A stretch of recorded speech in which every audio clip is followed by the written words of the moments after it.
আমরা যখন আমাদের নেত্রীকে আমরা একবারে প্লেন থেকে নামার পরে ভিআইপিতে আমরা ওনাকে রিসিভ করেছি এবং সেখানে ওনার আমরা দেখছিলাম যে মানে তারেক রহমান একটু ছটফট করছিলেন যে মানে নেত্রীকে কত তাড়াতাড়ি দেখবেন।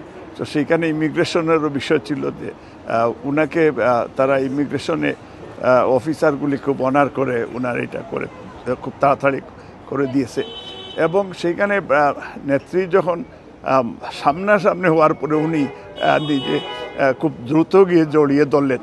ধরার পরে মানে অনেক সময় ধরে রাখলেন। উনিও এক ধরনের মানে যেমন ছেলেকে দেখার যে একটা আনন্দের এক ধরনের মানে উনি একটু উচ্চস্বরে বললেন, হ্যাঁ তুমি মানে এই যে এই বিষয়টা মানে না দেখলে আমি এক্সপ্লেন করতে পারবো না।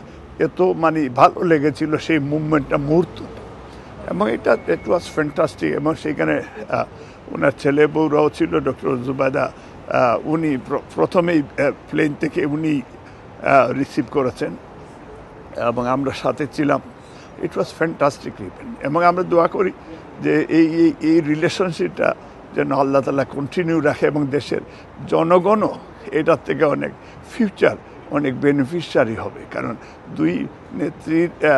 দুই নেতার যে এক্সপেরিয়েন্স, বেগম খালেদা জিয়া বাংলাদেশের প্রথম মহিলা প্রধানমন্ত্রী, স্বৈরাচার বিরুদ্ধে আন্দোলনে ওনার কঠিন অবস্থা ছিল।